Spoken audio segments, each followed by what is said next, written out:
Welcome to Wilder Wolves Hall of Fame Mode Fandom. My name is Wilder Adams, and this is the newest episode of Wolves Fandom Friday. And today I am joined by the podcast host of Running with the Timberwolves, Gabe Anderson. And it's a pleasure to have you on the show, Gabe. How's life? Everything is great. It's Friday tomorrow. Wolves play tonight against the Pelicans. Hopefully that goes better. Hopefully we don't have to sweat it as much, which when you're listening to this, you probably have already seen it. But yeah, no, I'm great. I'm great. Thanks for having me on.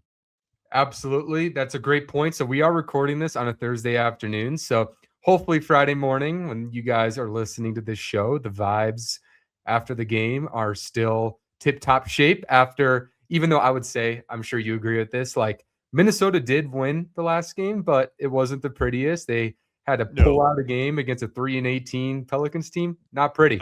No, I mean Dante DiVincenzo made two huge plays in that game, two steals, one poke away, and then a steal in overtime that helped the Wolves escape without embarrassing themselves. It's the Wolves experience where you're feeling really good. You finally beat two over 500 teams, and then you go to New Orleans and almost let it slip away. So it's just kind of what we do in This team, Minnesota. I mean, we have a history. This team gets fat and happy when they get a couple good sample sizes of wins, and then they usually get humbled, and it becomes like a start over process. And Right.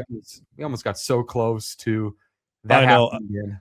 Oh, I know. Yeah, it's just some nights are just is Ant gonna bail us out is Mhm. really what it comes down to. The ball stops moving, it stops zipping, and it just becomes can Ant make a step back three, which is what I'd like to avoid. But anyway, I mean, look, that's totally true. But I mean, Anthony Edwards, I think the fact that they can rely on Anthony Edwards now to play 36 minutes in a row and take out a team like the Pelicans, that is a big contrast over the last couple of years. Because I mean, Anthony Edwards having him wake up on what was it, a Tuesday night to play New Orleans in December, that wasn't mm-hmm. happening 3 years ago. But I Right. do think it is a very up and down game. There's a lot of things to be concerned about with the maturity of this team sometimes, but I Mm-hmm. do think, I'm sure you're with this, that Anthony Edwards is less of a problem in that equation than before.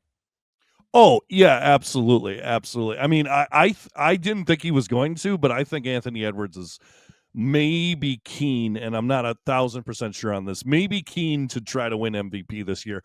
I don't think he's going to have the stats to do it, to be completely honest. And it's going to depend on injuries of other guys, which it feels like every star in the NBA is going down right now. Particularly the big guys are all and beat all the time. We just heard Giannis is down, Wembanyama's out. So there's something going on with, and thankfully the Wolves, for the most part, have avoided the injury bug there. But I mean, it's just going to be telling how much tread can we put on Anthony Edwards' tires before he kind of starts to crack. We will have to see. Yeah, Ant has a lot on his plate right now. I mean, the fact that this team had to go through 36 minutes of Anthony Edwards to pull through a New Orleans game, Yeah. like those are games you're supposed to preserve energy for your MVP candidate. But I mean, they had to win that game somehow. They put themselves into position to need Mm-hmm. that Anthony Edwards heroic, but it's not great for the preservation of energy. And we're kind of seeing, like you're talking about, the treads on the tires, how that's affecting a lot of some of the best players in the league. Right. It really is. And it happens almost 3 or 4 times a season where Anthony Edwards goes down. He's lying on the floor. You think, this is the one. This is the ACL. This is the MCL tear. This is it. And then he goes to the locker room. Everyone's checking Twitter, like, is he coming back? Is he coming back? He's particularly if it's on the road. And then at halftime, he'll come back, and it seems like nothing happens. The question is, when does our luck run out with that? And like I said, I think Anthony Edwards is built. I think he's learned how to preserve his body much better than he has in the past. Like, remember at the beginning, Anthony Edwards would like be eating what Popeyes during the post game press conference, and I don't know how much went into that. He probably was still taking care of his body, but I mean, he's built. He has the best trainers in the world, but you just wonder when you see these other guys around the league going down with injuries. Like, When will it add up? Yeah, and I mean, let's not manifest it for Anthony No, Edwards, no, no, right? no, no. Yeah. I hope not either. No, maybe he's an Iron Man. Maybe he has a long career where he just never goes down with a huge injury or minimal injuries, or maybe he's just built like that. Who knows? Yeah, it's going to be very interesting to navigate. And fortunately, he does lead the league in coming back from scary injuries. Of course, we don't usually like seeing him on the ground. That's always nerve-wracking. But the fact that Anthony Edwards comes back consistently, that's always a good sign. And today's show, everybody. So it's Wolves Fandom Friday, and we always start the show by giving a Wolves Hall of Fame fan moment. So the person who's on the show on a Friday episode, they're going to tell us the story that resonates with the Minnesota Timberwolves. And before we do that, the theme of today's show, we are giving 3 hot takes for the Minnesota Timberwolves. So Gabe is going to give me his 3 biggest hot takes about the Timberwolves 21 games into the season. And then we're just going to continue, feeding off of that and reacting to some of his takeaways. But before we get to the meat of the show, if you guys haven't subscribed to Wilder Wolves podcast, I would so super appreciate it, because we are going to continue interacting with the best fan base in the league. And Gabe is an example of a really good Timberwolves podcaster, a growing community. So, Gabe, before we get started with the meat of the show, give us your Hall of Fame fan moment. Oh, sure. So there's a couple together. I started watching the Wolves probably in 2002. That was the first year that I ever went to a game, and I have this memory, and I was looking back to old Wolves schedules, and for some reason I remember I was like 9 years old, and we were in the upper deck at Target Center, and this was the year before the Western Conference Finals run. And for some reason, in my mind, I remember that the Wolves were down 1 to Memphis. They were down 1. They had the ball. They had a great inbounds play. They got it to Mark Madsen, and he missed a wide open layup, and we lost the game. But here's the thing. I looked through every year around that era. I cannot find that game. I don't know if that actually didn't happen. I'm not entirely sure, but that is my first Wolves memory for sure. And maybe I'm completely fudging it. I can't remember. The other one was, I remember probably around the same time, 9-year-old went to a Wolves game with some friends, I think for my birthday. It was when the Wolves were sharing the Western Conference in clutches with the Sacramento Kings, who had Peja Stojakovic, Chris Webber, Mike Bibby, the 2002 team who got screwed by the refs out of a NBA Finals appearance and maybe even win. But I remember as KG was coming through the tunnel, he gave me a high five, and I don't think I washed my hands for 3 weeks. Or I'm sure I did, but in my mind I didn't. In my mind, I definitely didn't wash that hand for about 3 weeks. I gave Nas Reed a high five in Oklahoma City in the spring. And in my mind, even though I technically have to wash my hands, I still haven't mentally washed it. It was my left hand, and I still remember it. So, no, I totally resonate with you. And that's also really cool. I mean, we just kind of had our first Timberwolves conspiracy fan moment on the show. Right. Where is that video? Where is it? Seriously, if you can find it, please send it to me. Send it to the podcast. Send it to my X account, because I swear it happened. I swear it happened. The other, I'll do one more. Yeah, I do, and I hate that all these end in losses, but I do, and I know this one happened because I've seen the footage of it. I do remember a game against, I think this was 05, 06. So after the Western Conference Finals run, we were playing Andre Iguodala and Allen Iverson and the 76ers. And, like the final score is 80 to 76 or something crazy from the mid 2000s, where for some reason they weren't taking threes. But I remember, I think AI missed a jumper. It comes off. Iguodala, and again, this is the dumb 11-year-old me. In my mind, the ball went down off the rim, bounced off the floor and like Iggy jumped in the air, almost kind of like a dunk contest thing, and threw it back in. It was just a tip back. But I do remember that being devastated after Andre Iguodala. I think it was his first ever game winner. So that was definitely a memory for me from that time. So I think that's just evidence that maybe the reason why we can't find that first, game-winning layup or a right, game-losing layup in that respect is because we have a lot of the Andre Iguodala moments where right, there's always something happening to the Timberwolves, and right, that's heartbreaking. I feel like, I mean, hopefully things are changing. It feels like they are right. to an extent, but yeah, we had some rough years in Timberwolvesville. But now Yeah, let's and get that to, oh, yeah. no, you go. No, oh yeah. And then more recently, I mean, just some of the Wolves moments that mean the most to me. Getting over the hump, the game against the Clippers, the play-in, Patrick Beverly and Anthony Edwards on the table. That was a huge moment. Game 6 against Denver Nuggets, I was in the building for, where we're just destroying Jokic and the Nuggets.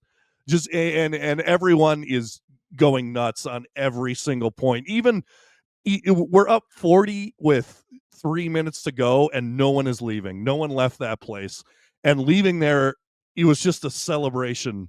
Coming out thinking like we can do this. We can make it to the Western Conference Finals and get over this hump of really the best player. I got to be honest, the best player I've ever seen with my own eyes in Jokic. At least recently. I mean, I've obviously seen LeBron as well, but Jokic is something else. But Yes. and then obviously we know what happens with in Game 7, which that would have been crazy to be there as well. But yeah, definitely those are some of the biggest memories for me. I have a funny story about the Patrick Beverly Clippers game in Oh, the go ahead. play-in tournament. So I'm not sure if I've told this story on the show. I may have not, but the Timberwolves almost got me arrested in the play-in tournament. Oh. And I'll give this story. So I was in Baltimore, right? And so I was just there. I was there for DECA. It's a marketing club if you Mm-hmm. guys haven't done that before. So I was in Baltimore competing in nationals, and the in-season tournament was on. It was the Clippers, and of course, this is like the playoff drought post Jimmy. We're all desperate to go in, and I'm just like sitting in the room. My roommates kick them out. I'm watching the game by myself. If you don't want to watch it, and I am so into the game, and I was like letting it all out because I just knew you never know with the Timberwolves when you Yep. get those moments back. So I was watching the game. I was so loud. I was so obnoxious. I've never been that obnoxious in a hotel. And then at the end of the game, I hear a knock on my door. And then I open the door and there's 3 cops. And they're telling me that multiple people have reported me because there's disturbing noise happening in a different room. So they walked in, they inspected my hotel room for pot, and I promise everybody I did not have marijuana in my room, nor do I smoke marijuana. So it was funny. And they're like, why are you so loud then? Like and then I told them, I was like, the Timberwolves made the playoffs, man. And then the cop goes, wait, you're a Timberwolves fan? And I said, I am. And he goes and he laughs and he gives me a fist bump. And he goes, don't be too loud, man, but congratulations. And they just left and let me at it. So that was an interesting experience. Well, you said you were in Baltimore at that time. Mm-hmm. I mean, they get it, man. They're Wizards fans. I mean, they haven't been in the NBA Finals since like the '80s, so they totally get what you're. And the Orioles too. I mean, they're no perennial champion either, so they get it. They get what success is. Actually, side note on that, this is actually more of a negative story, but the cops did come to my door once 2 years ago during a Wolves Knicks game. I guess I was a little loud during that one. But that was the one we were losing. So yours were probably more angelic screams of joy. Mine was more like F this, F that. Like, yeah, we're not going to cut off baseline or something like that. Just something stupid. And then when they did come, I felt really dumb. I mean, look, if there's something that's going to get me arrested in my life, it's going to be the Timberwolves. So Right. I've accepted my fate there. By the way, So that one note from that game, what was it? The play-in game that one you were just talking about. What people forget about that game is Jaden, I think at the end of the first quarter and at the end of the third quarter, I believe hit 2 threes that were huge. The Wolves were about to go into that fourth quarter down, I think 10, and Jaden hit a 3 right at the buzzer to go into the fourth quarter and gave the Wolves momentum. yeah. Now, if you've listened to our show before, our co-host Chris is had a rough relationship with Jaden McDaniels, but I will never forget that tide hitting changing 3 and the momentum that they came out with in the fourth quarter in that game. It was almost kind of reminiscent of the Spurs game from Sunday, where they just came out on fire in the fourth quarter and didn't let up. Shout out to Jaden McDaniels, always showing up in the biggest moments. And I love those stories, man. Thank you so much for them. And now let's Mhm. get to the meat of today's show. So, you're going to give us your 3 biggest Timberwolves takes, one take at a time, and we're going to break down each take. So, what is your first Timberwolves hot take 1/4 into the season? Gosh, where to begin? Okay, I'll start with this, and it's kind of a two-parter, but I think the headline will be this: I don't want Ja Morant. I really do not want Ja Morant. I don't know how great the rumors actually are, if that's just the media speculating, if it's just, oh, the Wolves need a point guard. Ja is not happy where he's at. And so Ja Morant makes perfect sense. Ant and Ja Morant, man, wouldn't that be fun? Obviously, Ja Morant is an amazing talent, right? Like, we've seen it. We've seen him be amazing, but we've also seen several times in the last couple years where Ja Morant goes out. It's almost the Trae Young situation right now, which is another name floating around. We've seen Ja Morant go out for the Memphis Grizzlies, and they had just been just fine. Like with Tyus Jones and other fill-in pieces of they, I don't I think that it's not the same Ja Morant that took over the league like 2 or 3 years ago, and every highlight was Ja Morant. You got to see his dunks, you got to see how much athleticism that he has. I, I don't know. I think he's kind of a broken player, and I think that the fallout from it, if if Wolves fans, we were talking about the Jimmy Butler era a little bit ago. If there's a bad fallout, I could see that happening again. A Jimmy Butler esque fallout with Ja Morant. Ja Morant has already gotten one coach fired. It's looking like he may get another coach fired, and I know some people don't love Chris Finch, but either way, I don't want Ja Morant. I would much rather get a point guard that's quote unquote a situational point guard. And what I mean by that is a situational point guard is someone who can come in almost like Mike Conley did a couple years ago, come in tough situations and kind of just steer the ship a little bit. For Mhm. example, the Wolves are in clutch minutes. So last 5 minutes within 5, they are worst in the NBA in turnovers, 2.5 per game. Yep. Meanwhile, the rest of the game, they're like in the middle somewhere, right? So I don't think we need the punch of a Ja Morant. I don't think we need to sell house and get rid of a guy like Rudy or Dante DiVincenzo just for an offensive spark plug who I think has too many problems for it to be worth our time. Yeah, the John Moran situation, man. I mean, it's really tough, and I don't wanna sound like negative Nancy right now, but this is not unpredictable what has happened to John Morant. Even a few years ago, it felt like, okay, he's starting to get a little in trouble. His Right. head is kind of above grounding. He had this point where it's like, okay, John Morant, small athletic guard, those don't age very well. And he also didn't seem to have a great head on his shoulders pretty early. And we're just kind of seeing the downfall effect. And there's inevitable baggage when it comes to John Morant. There just is. There there's an ego there. Of course, a lot of stars have egos, but then there's Ja Morant. And then there's also a player who, I mean, when you look on the basketball court, just doesn't provide the same physical punch at the rim. He's not efficient. He's shooting 36% from the floor this year, Oh yeah, he's bad. He's bad right now. below 20% from three. He's a far below average defender. I mean, Ja Morant's not a great basketball player. And if you trade for Ja, you're betting that he's going to rekindle a lot of that stardom and be kind of an ant timeline player. I'm just not as confident that he's a long lasting point guard. We've seen enough players regress in that archetype. And he's honestly doing worse than a lot of those players at that age. So there's a lot of questions with Ja Morant from a character standpoint, from an athleticism standpoint, and it's going to cost a lot to get him still. I don't think Memphis is going to sell short on him necessarily, not the same as 3 years ago, but when you look at Memphis, they're not a stupid organization. They're pretty smart, and I don't think they're going to sell Ja Morant for as low as people think, and I don't know. I'm not a fan either. Right. Yeah, I think if we get Ja, I think Rudy's out. I think Rudy's gone.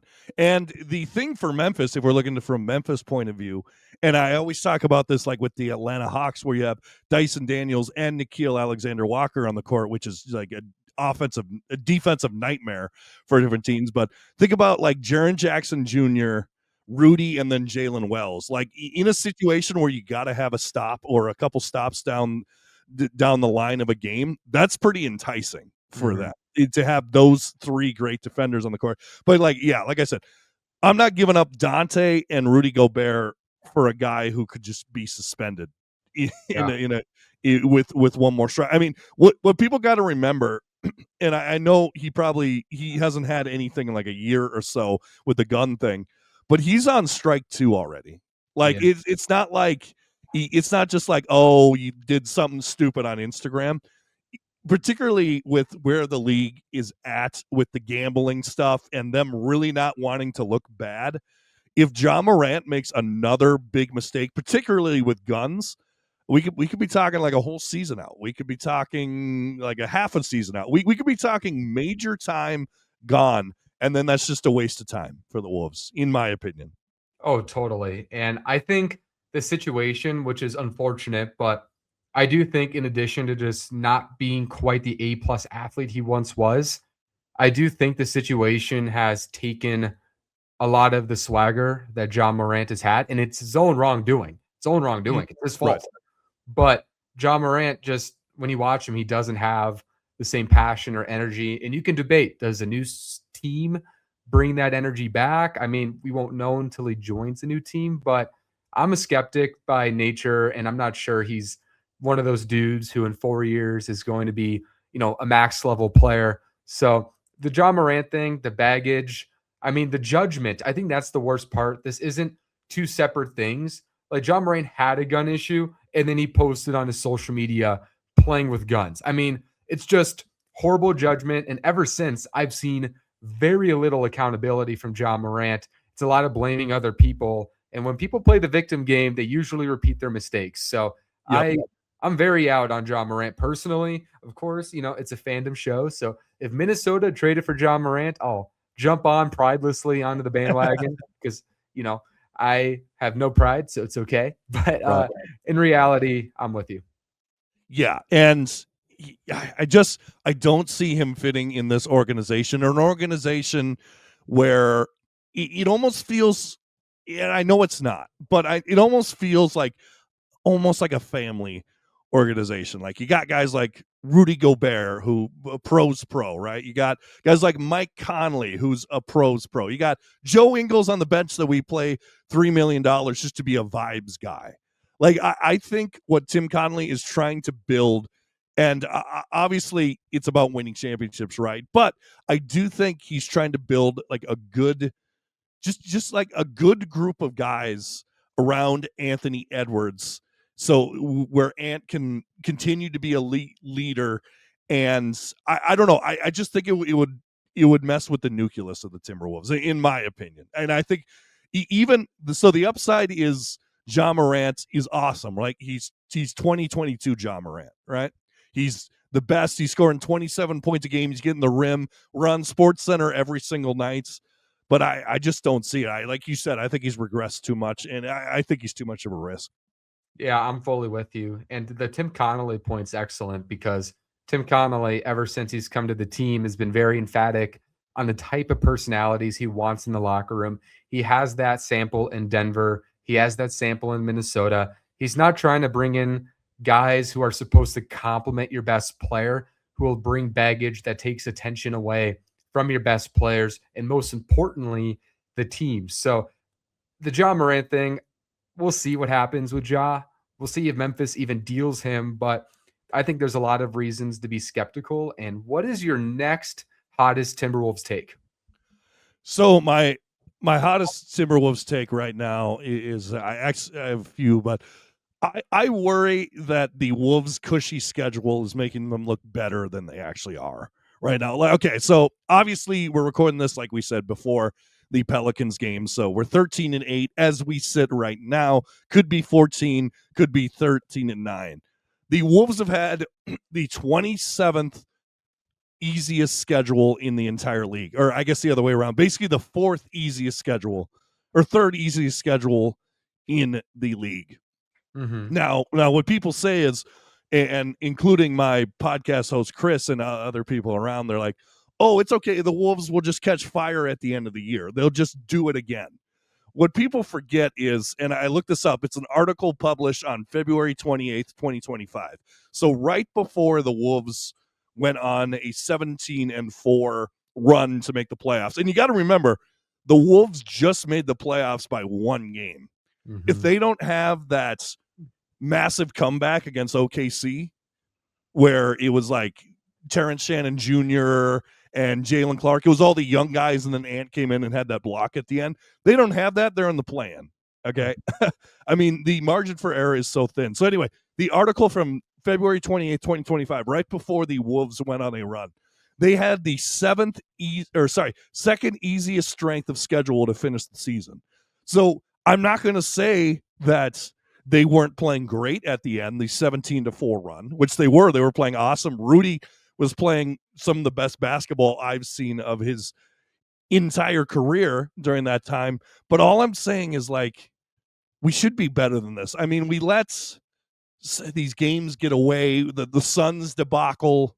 We let the Kings debacle as well. That should be 2 wins. The Lakers debacle, we should have blown them out of the building. I know we didn't have Ants, but still we should have blown them out of the building with all the people that they had out. And don't be wrong, I'm a big believer in you got to beat the teams on your schedule. Like, for example, I was talking with my friend who's a big Patriots fan, and everyone's talking, oh man, the Patriots, they haven't played anybody. Like, the combined record of the teams they've beaten is like 44-88. And so, you got to beat the teams that you're supposed to. But at the same time, for example, if the Wolves win tonight, or won last night, I should say, against the Pelicans, I really see it as only 3/4 of a win. And the reason for that is the other teams that you are chasing, and that's why it's 3/4, are probably going to beat that team too. Like, the Nuggets are going to beat the Pelicans. The Lakers, they're probably going to beat the Pelicans. The Thunder are most definitely going to beat the Pelicans.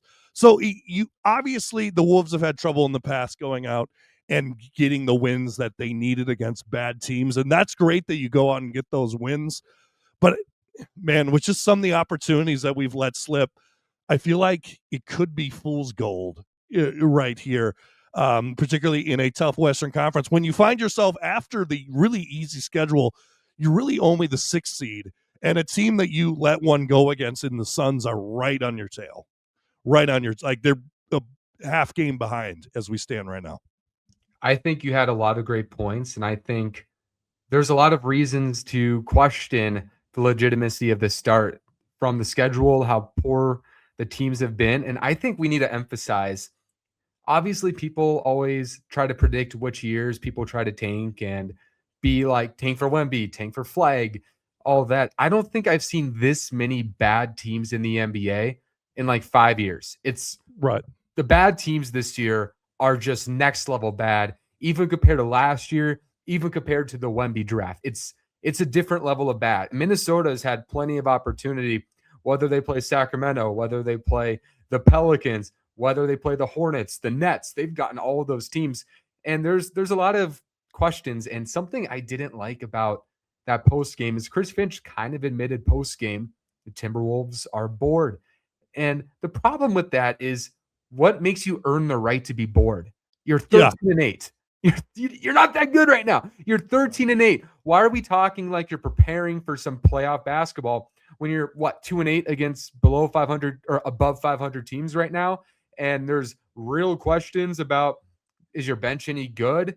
Can you get stops outside of Ant and Randall? How can you generate consistent offense?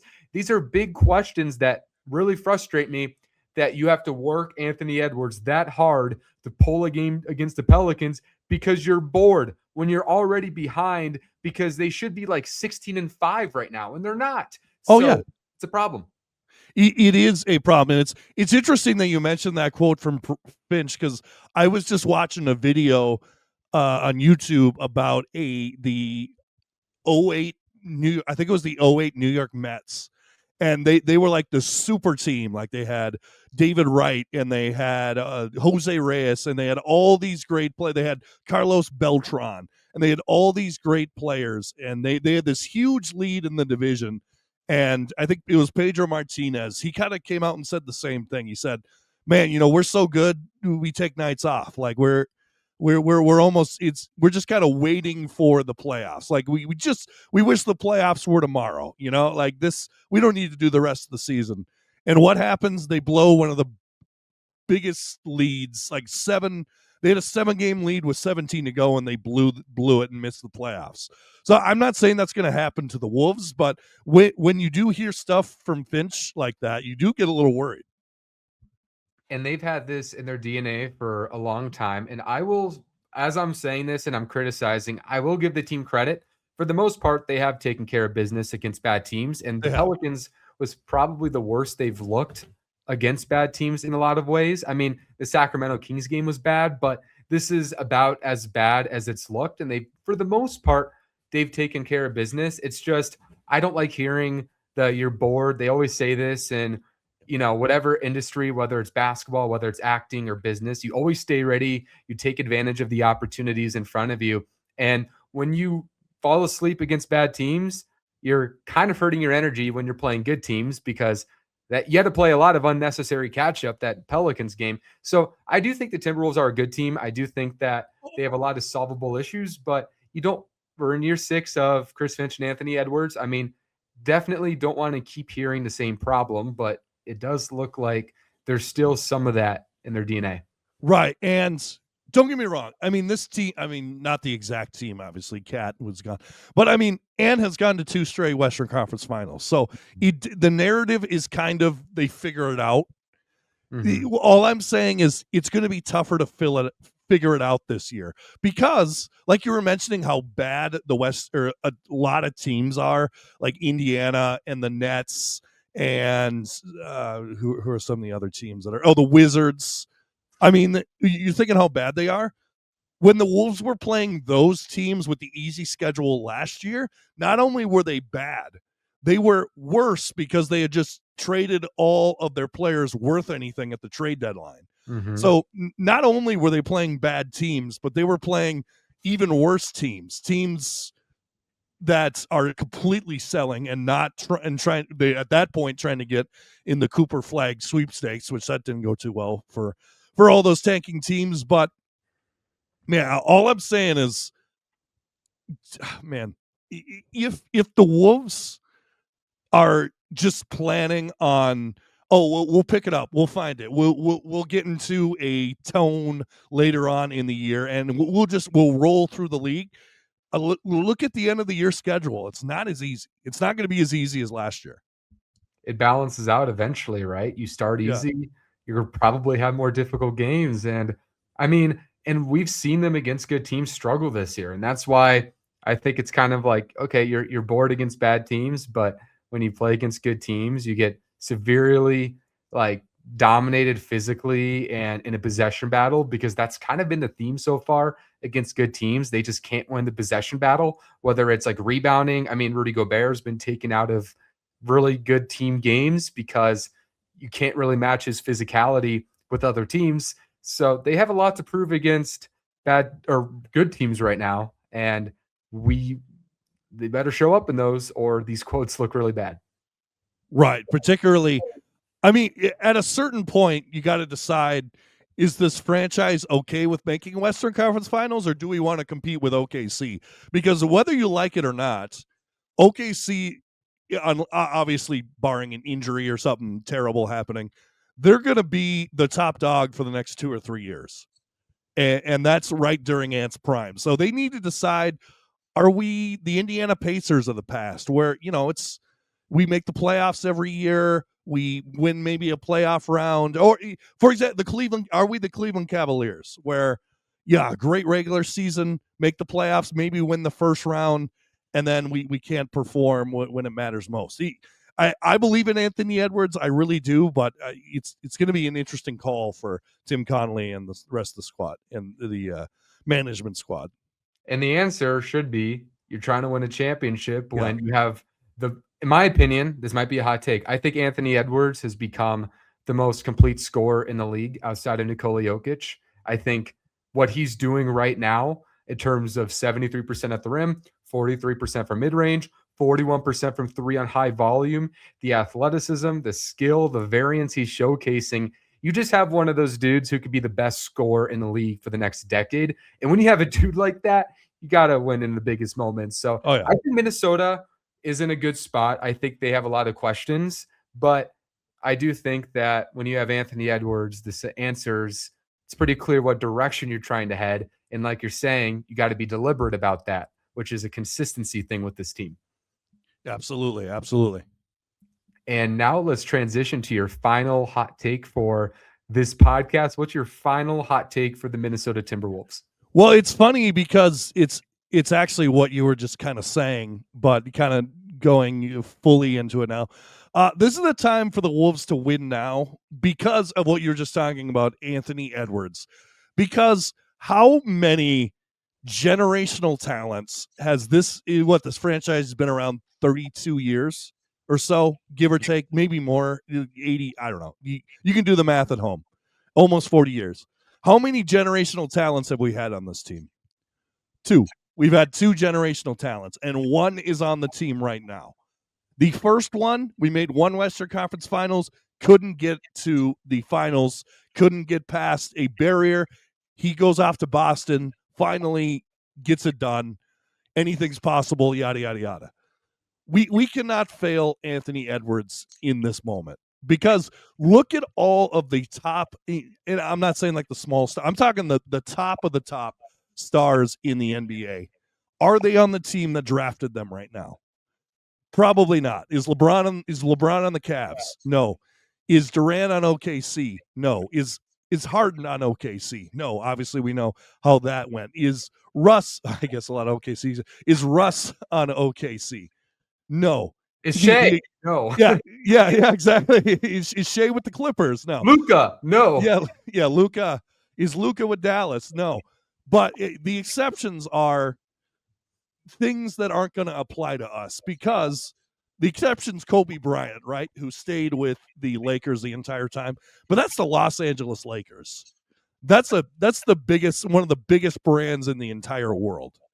So, yes, I'm sure it was very easy for Kobe to stay a Los Angeles Laker for his entire career. Now, Devin Booker, he's still on the Suns, made one finals. But basically the point is the Wolves need to do everything they can to try to maximize these Anthony Edwards years, because it's not like Anthony Edwards has a lot of ties to Minnesota at this point. He's not from here. He's from Georgia. Now, I'm not saying that he's going to go back to Atlanta or anything like that. I mean, maybe he does a lot in the Atlanta community. That's not really the point. The point is, if things go south and they fail Anthony Edwards, he could be out the door after this contract. And I know he loves, it seems like he really likes Chris Finch, but I mean, at the same time, there's been so much turnover in his whole career. He loved Ricky Rubio. Ricky Rubio went out the door. He loved playing with Cat. Boom, he's out the door. Who knows what they're going to do with Julius? I think Julius needs to stay, at least for the time being. But like I said, if Tim Connolly makes a Ron move and gets on Anthony Edwards' bad side, or the organization makes a big mistake, and they don't capitalize on the opportunity. Now, obviously, it makes it tough because, like what I just said about the OKC Thunder with how good they are, but if they at least don't make a finals with Anthony Edwards, I see it as kind of a failure because, for like sure. I said, because you are not going to get another generational talent anywhere else here in Minnesota. And it's just the fact. It's just the fact of a small market team. You're not going to get a Giannis without Anthony Edwards. You're not going to get a Durant without Anthony Edwards. The only place you're going to get it is if you luck out on a generational talent in the draft. And that's what the Wolves did. Thank God they didn't draft James Wiseman. Or LaMelo Ball. Or, yeah, right? Like, exactly. I wanted LaMelo in that draft, man. And Did you really? I embrace my stupidity right now. I was so blatantly wrong, you know. I And mean, here's another really bad take. You want to hear another bad take? Because go for part it. of Hall of Fame mode fandom is we can make fun of each other. And everybody comment how stupid I am. I can take it. I had Ant third on my board that year. I had LaMelo 1, and I had Denny Avdia number 2 that year. And that's not terrible. He's he's over damn Ant, good. yes. But yeah, I'm an Avdia believer, man. We did a we did a like season preview. We went through the Western Conference. I had the Trailblazers like competing for a play-in spot. I like Denny Avdia a lot, but yes, definitely over Ants. Yes, for sure. But I do like that you pulled for like an Avdia when the top 3 were Wiseman, LaMelo, and Ant. I do like that you were searching beyond like, hey, this Avdia guy's got something, and he's a great player. I think the ambitions were right. I think just the placing was a little off. You know, fortunately, I was wrong about Anthony Edwards being behind LaMelo and Denny. Like you said, I think Denny's turning out honestly kind of the way that I was hoping and anticipating in the draft. And I mean, people were sleeping on Denny because I think people underestimated how accomplished he was in Europe and just the size, the athleticism, the versatility with opportunity. We're seeing that showcase in Portland. But when you have an Anthony Edwards, man, and we can say this with full pride now, you have one of those guys in the NBA. You have one of those 5 at most. This guy can legit win a championship. There's like 5 of those at a time, and you have one of them. And when you have one of them, you got to win a championship or it's a failure. It just is. The KG era provided a ton of, iconic success like what Anthony Edwards is doing now, but you didn't reach your potential because of mismanagement, whether it's the Joe Smith situation, not bringing in Ray Allen, the Marbury situation. You can go on and on about where they messed up with the KG. And I think with Ant, they've done a really good job at this point. I think better than any other management that's happened in franchise history. And now the question is like, okay, now he's in his prime window, which, like you're saying, it's kind of right now because he's a top 5-ish player now. So, right. And like you were mentioning, Tim Connolly comes in, and what does he do? He does the Rudy Gobert trade. And really, if you look at the Rudy Gobert trade, other than I guess Walker Kessler believers, I know he's out for the season. It's really not that bad. Like we didn't really give up. I mean, other than the picks, right? But it's really not too bad of a give up for a guy that's really helped you get to 2 Western Conference Finals. So. Absolutely. It's been a success in that way. And now the question is, how do you maintain this level of winning? Do you believe that this core is a championship core? If not, how can it become that? And personally, for me, I think one thing I'm going to look at, I think Tim Connolly's done a good job bringing in first round picks when they said they wouldn't through these future trades, whether you had 2 and 24, you got 1 from the Cat trade, plus Randall, plus Dante. And now you have a first round pick in 26, which is not only a great draft at the top, it's a super deep class. So they've done a good job there. But now the question is, can they develop these kids? And the Rob Dillingham pick is not working right now. We can say that it's not working. Terrence Shannon, wait and see. Rob's wait and see too, but it's not looking good. Beringer, he needs to work. The next step in Ant's prime, as you hope Jaden and Nas ascend, you need those players to become assets so you can pivot and get the players around Ant necessary. So that's honestly, for me, that's what it comes down to, how these young players develop. And you have a lot of tradable contracts now, which is a high level advantage. how do you maximize that? Can you pull a bigger trade? Giannis, maybe? I don't know. Or just continue to pivot the right ways to build a real team. It's just, they have good flexibility. Now you just have to execute through, do you keep these players? Do you trade these players? Can you develop these young players into assets? Because right now, I think that's my biggest gripe, is that these young players, they're not developing as much as I want right now. Right. No, I'm totally with you as well. But to Tim Connolly's credit, he has not been afraid to pull the trigger. Like I said, the Rudy Gobert trade out of nowhere. He trades the franchise cornerstone in Karl Anthony Towns basically 3 days before training camp for Julius Randle and Dante DiVincenzo, and I think that's been an amazing trade so far. Right. I think that Dante DiVincenzo is on one of the best contracts in the entire NBA. If you go look at the players who are getting paid basically the same or around $11 million, which is what Dante DiVincenzo is getting paid this year, it's either guys like Alex Sarr who are on their rookie contract, or it's like Dorian Finney-Smith, or you kind of guys like that. It's amazing that we have Dante DiVincenzo for 11 mil this year and 12 mil the next year.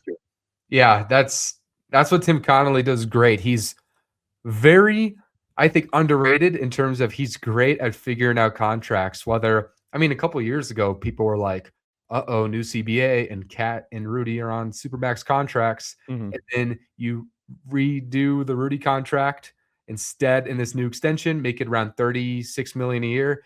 The Randall contract is excellent. You're getting an all-star, borderline All-NBA player for $33 million a year on average. And then the Jaden contract's good. The Nas contract's good. So you have all these contracts that should be tradable for really good players, as long as your young assets can continue developing into like equivalent to first round picks on rookie contracts. So that's the big thing.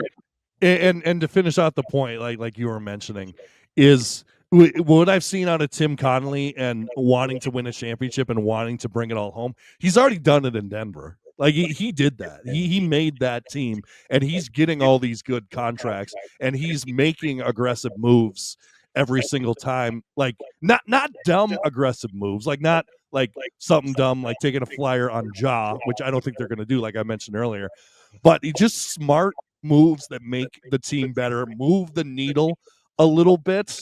And I really think that he is on the timeline. We got to win a championship. And obviously, Laurie and A-Rod opening a new arena soon. I worry about that. But, you know, what better way to get the fan base on board for a new arena than to give the town the first championship since 1991? I mean, there's no better way to get people on board to ring in a new era of Timberwolves basketball than to be that team that's going to break the ice streak for Minnesota sports. Yes, I know the Lynx. Don't get at me. I know, but it's not the same. I'm sorry. It's not. And the best way to have a sustainable franchise that has a chance to win championships is having a great franchise changing level talent, and having a great GM who can operate and make the right decisions. And you can ask a lot of questions about this team sometimes. I don't question what Tim Connolly can do, what Anthony Edwards can do. So they have that foundation, and I think they have enough flexibility to make good decisions. Now, they'll have to make those good decisions. They'll have to have some good luck, because it takes luck sometimes, and they need some good player development, but they have all the assets. And Gabe, it's been a pleasure having you on today's show. You had some great takes, and just, it's a pleasure, man. Thank you. Yeah, absolutely. Yeah. Thank you so much for having me on. Great to be on here. Check out Running with the Timberwolves on YouTube and Spotify and Apple. And yeah, like I said, you're doing great work. I've loved following all of your stuff that you've been doing. So yeah, keep up the great work, and hopefully we'll talk soon. Gabe, I appreciate it so much. And thank you for giving the shout out, because absolutely everybody check out his show, his platform. We have so many good shows in this community, and Gabe is doing incredible work. And if you guys want to be on Wolves Fandom Friday, I am always open. All you have to do is DM me what's on tap NBA on X or Instagram, or you can also email me wilder@wilderadams.com. We can get you on the show. We can get this scheduled. And everybody, I want your voice to be heard on the show. So Wolves Fandom Friday is the best platform to do that. So thank you all so much. Gabe, you're awesome. Thank you so much for your takes today. Thank you. Thank you all so much for listening. Any last words, Gabe?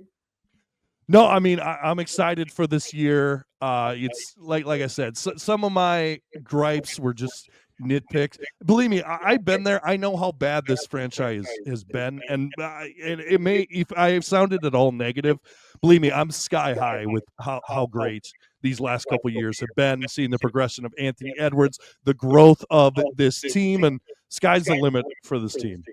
Absolutely, Gabe. We appreciate your takes, and thank you all so much for listening. Subscribe if you haven't already. This is going to be continuously a platform for Timberwolves takes throughout the year, not just my takes, but your takes as well. This is Wilder Wolves Hall of Fame Mode Fandom.